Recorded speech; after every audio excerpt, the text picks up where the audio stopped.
students, welcome to the lectures of corporate laws and compliances.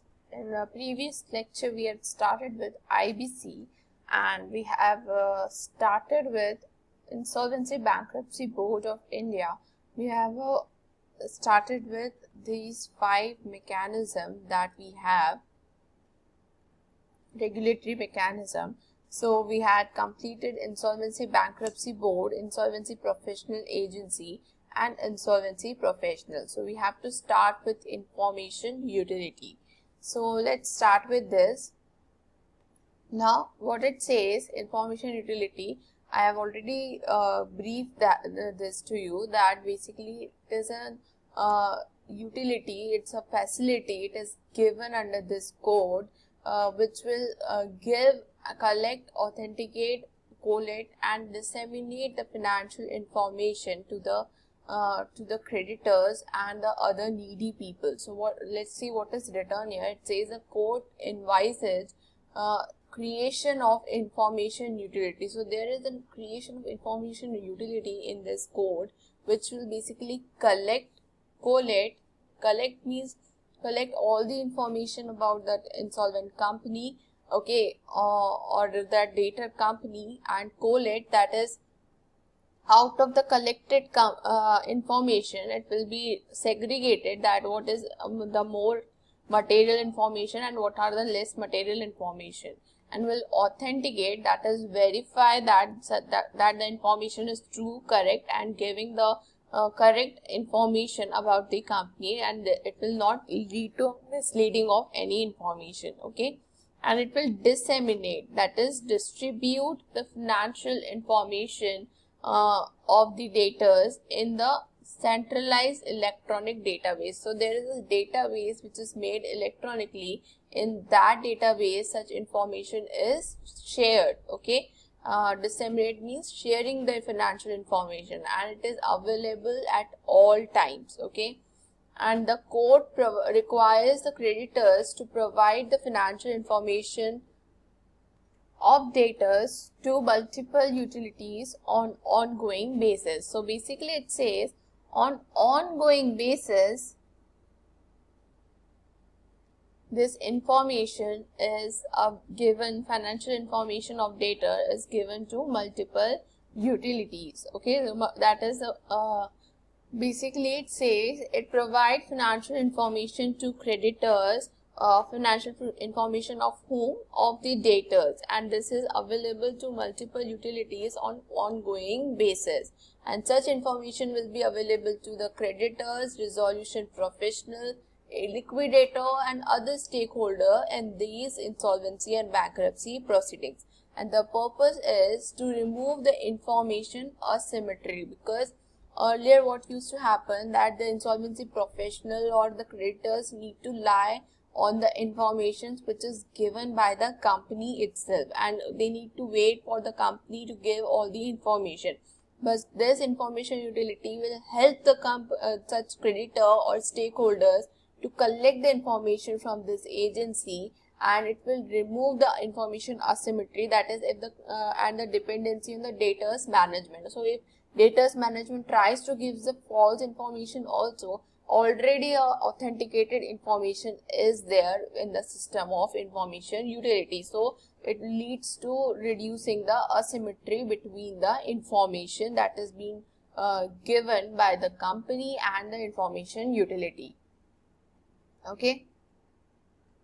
Now there are certain obligation which is basically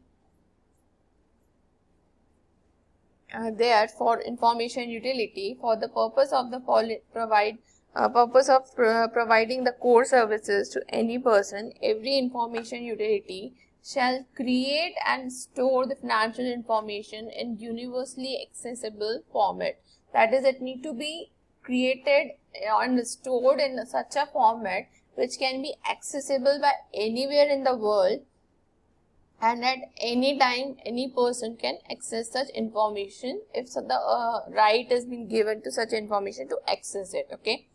Then accept the electronic submission of financial information from a person who are under obligation to submit the financial information. So they need to accept the electronic submission. If any person is giving the financial information electronically, so they need to be ready to accept such information in that way. Okay, from whom basically who are under an obligation to submit the financial information to information utility. Next is accept in such a form or manner electronic submission of financial information from the person who wants to submit such information. In second point, the person who is submitting is under an obligation to submit the information to information utility. But if anyone voluntarily wants to submit information to information utility, they can share it, and the information utility has the ability to accept this in a manner which is provided, okay, and meet such minimum service quality standard as specified by the regulation. So there is some minimum service quality standard which is specified for them. They need to follow that and get the information received from various persons authenticated by all concerned parties before storing such information. So before storing any information which is received, they need to authenticate such information which is collected by the concerned parties before storing them, okay, and provide an access to financial information which is stored by it to any person who wants to access such information in such a manner as may be provided. So access need to be provided to the financial information that is stored by information utility. They need to publish such statistical information as specified by the regulator. So statistical information of that particular data need to be published accordingly as may be prescribed, and they must have interoperability with other information utilities. So if information utilities amongst themselves, this is information utility 1, this located in Delhi and this located in MP. So if in Delhi we need some information from MP thing, there must be an interoperability, that is anyone from IU1 can see the information that IU2 have, okay. So there should be an interoperability with other information utilities, okay. So these are the obligations, okay. You can read it once again. I'm giving you the screen, okay, and giving you a minute time. You can pause it and read it once.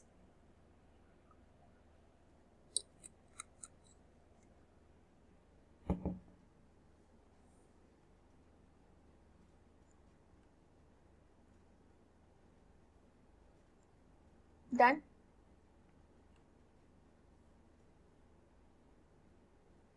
Now next is adjudicating authority. We have two authority, NCLT and DRT. So when the insolvency is related to the corporates, LLP, personal guarantees related to corporate data, then NCLT is the adjudicating authority, and if it is related to individual or partnership firm, then the DRT comes into the picture. Let us see what is written here. The adjudicating authority for corporate insolvency and liquidation is NCLT, and appeal against the NCLT order shall lie with NCLAT, National Company Law Appellant Tribunal. And thereafter, if anyone is not even satisfied with the decision of NCLAT, then they may go to Supreme Court. And for basically individual and other person, the adjudicating authority is DRT. And if appeal needs to be made against the order of DRT, DRAT is basically the, one second.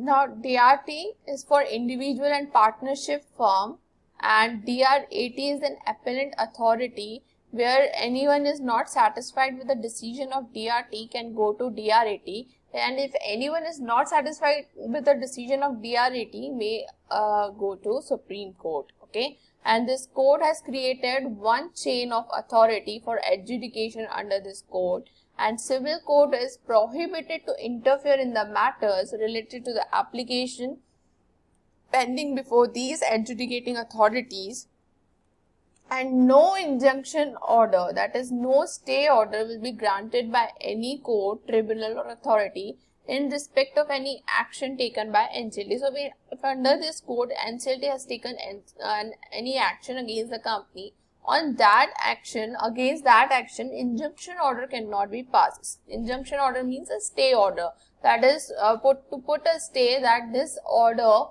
which is passed by NCLT will not be effective for a particular period. Okay, so such a kind of injunction order cannot be passed against the action which is taken by NCLT under this code. Now this code is structured into 5 parts. And it comprises of 255 sections and 11 schedules. Okay, and each part deals with a different aspect of insolvency resolution process. Now what we have to study is the part 2 and chapter 1 and chapter 2, which is given under the part 2. Okay, here, this is the part 2 and the chapter 1 to 7 comes under this part 2. So we have to study only chapter 1 and chapter 2 of this part 2.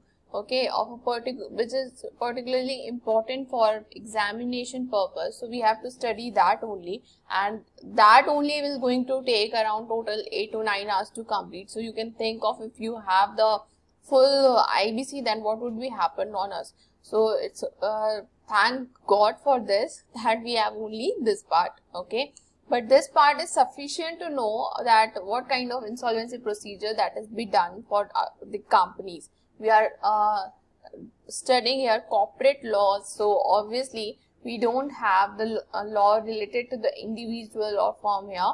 We need to see the law related to the company. So that's why we just need to focus on part 2, chapter 1 and chapter 2. So first part is preliminary, second part is insolvency resolution and liquidation for corporate person, that is for companies or body corporate or LLP. Okay, in that we're going to see today the in this particular IBC chapter the preliminary thing, corporate insolvency resolution process. It is very important. We're going to see the liquidation process. Then we're going to see the fast track procedure for corporate insolvency procedure. Then we're going to see voluntary liquidation and adjudicating authority for corporate person and offenses and penalties. So this is what we have to study. Okay. Now the third part is for individuals and partnership firms. So we don't have this in our syllabus. Okay. And then the next is the regulation of insolvency professional agency and information utility. So which will contain the power and functions of the board, insolvency professional agency, insolvency professional. We have seen these, but in detail their regulation, guidelines and everything is given. The code of conduct that they have to follow, it is basically given. And the last is miscellaneous. So basically what we have to focus is on this part 2. Okay. But you have to remember this, that it divides in the 5 parts, where first it is preliminary, second is insolvency and resolution and liquidation for corporate person, third is for individual partnership firms, and fourth is regulation of insolvency professional agency and information utility. Okay, and the last is miscellaneous. Now let's begin with section 1, which deals with extent and commencement of this code. So section 1 tells about that it is applicable on whole of India, except the part 2 that we have to study, which exclude the state of Jammu and Kashmir. So basically part 3 basically, that is for individual and partnership firm, it is not applicable on Jammu and Kashmir. So basically if we talk about this, this is applicable on whole India. But this is also applicable on whole India. This is applicable on whole India except Jammu and Kashmir. Okay. Now, when this code comes into enforcement, the date is 28th May 2016, and the central government appointed different dates for different provision under this code, but generally the date is 28th May 2016. From that date, this code has come into enforcement. Now, applicability of the code, basically on which this code is applicable and on which it is not applicable, it is basically going to tell us this. So, it will be applicable for insolvency, liquidation, voluntary liquidation or bankruptcy of the following entities. So, matters are, first is insolvency, second is liquidation, third is voluntary liquidation, and fourth is bankruptcy. So, basically, for whom we can do all these activity under this act is basically given under this applicability part. So it says any company which is incorporated under Companies Act 2013 or under any previous law is on this, basically this code is applicable when it goes for any insolvency proceedings, liquidation proceedings, voluntary liquidation proceedings or even bankruptcy. And any other company which is governed under any special act. Special act is suppose for banking companies, Banking Regulation Act is a special act, or for insurance company, IRDA Act is a special act. So if any company is governed by special act for the time being enforced, except for the said provision, except if there is an inconsistency with the provision of such special act. So basically it says, where IBC differs with the provision of special act, then the special act will prevail. Okay, otherwise on the company which is governed by any special act, on such company also IBC will be applicable, and any LLP incorporated under LLP Act, and any other body corporate as central government may notify. And the fifth one, this is very important because it's hard to understand. It says personal guarantor to the corporate debtors. On these also this code is applicable. What do you mean by personal guarantor to the corporate debtor? So suppose X Limited has taken loan from SBI, 10 crore loan. So for this 10 crore loan, Mr. X has personally given the guarantee to secure the payment of 10 crore on behalf of X Limited. So Mr. X become the personal guarantor of this corporate debtor. This is a corporate debtor. He becomes the creditor. So on this personal guarantor also IBC is applicable when this X Limited goes into liquidation. Okay, understood? Note it down. Done? Now, next is partnership form and proprietorship form. Sole proprietorship form, okay, and partnership form. On these also this code is applicable, and individual other than person, that is other than the personal guarantor, on that also this code is applicable. Now revise with me, repeat it with me.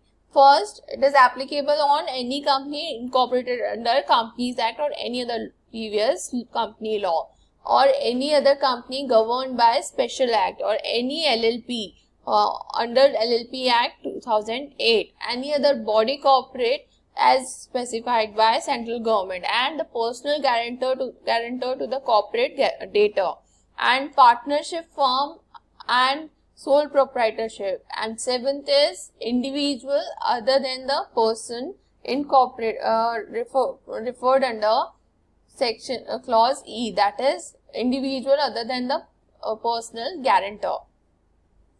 So how to make short notes? You can write it like this. First, company. Second, company under special act. Third, LLP. Fourth, body corporate as central government specify. Fifth is personal guarantor. You can write it as a PG also if you are able to remember. Then partnership firm or sole proprietor.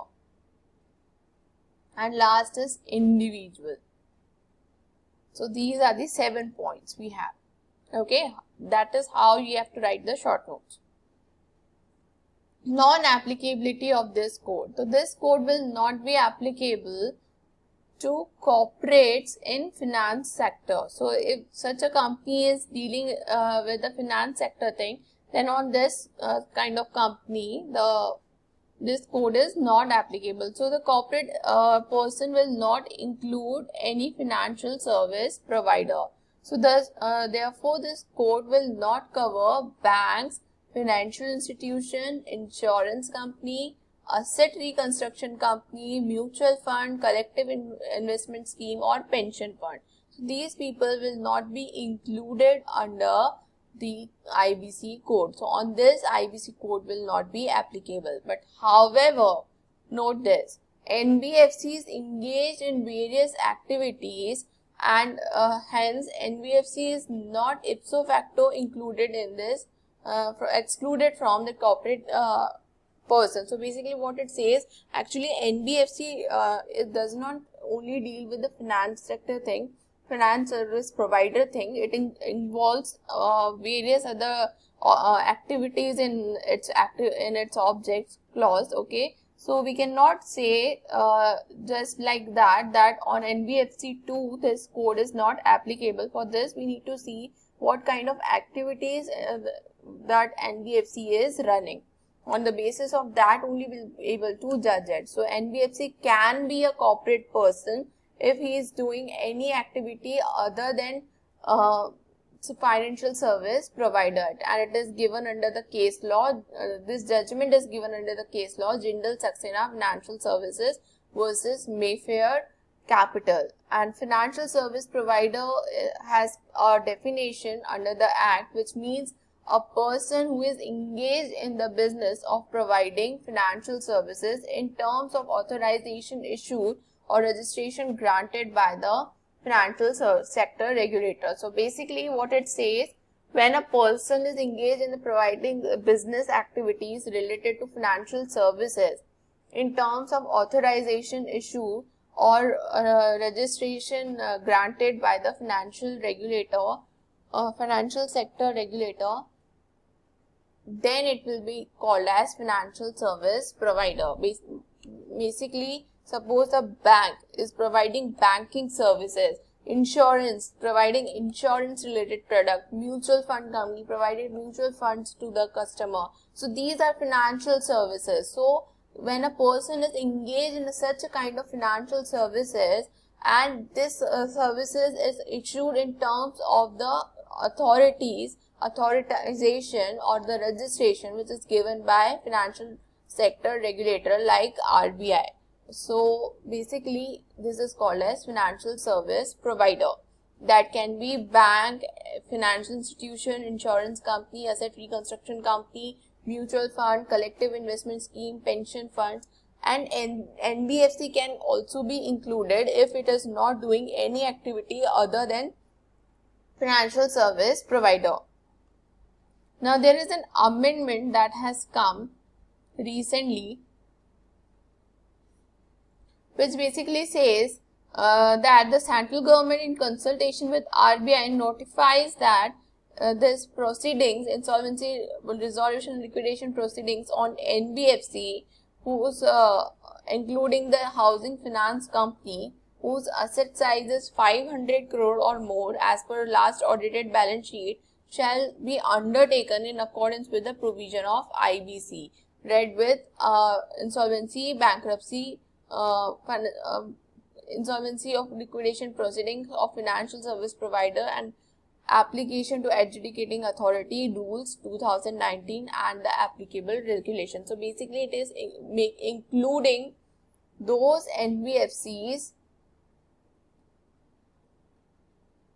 whose asset size is 500 crore or more as per latest audited balance sheet, last audited balance sheet, and it will be taken in accordance to with this NBFC will basically this asset size will be computed accordance with the last audited balance sheet, and under this, if any insolvency resolution and liquidation proceedings against this NBFC is going to happen, then this will basically going to be happen as per the IBC rules. Okay, and there is one more thing that we need to see to increase our understanding, that this banks, or you can say financial service providers,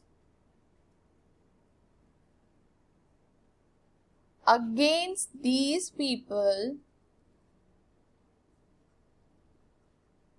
no one can file case under insolvency bankruptcy code, but these people, that is banks, financial service providers, can file case against any person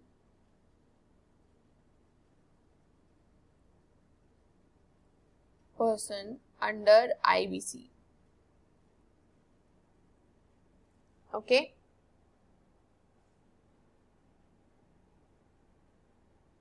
So we have done with this topic. Okay, and in the next lecture we are going to start with the definition thing. Okay, and till then please revise these two lectures. We have completed the basics of this IBC 2016.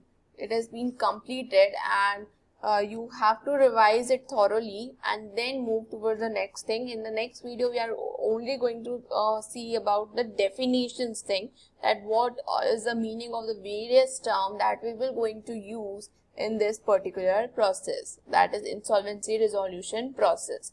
Okay, so till then take care, please revise. Okay, bye bye.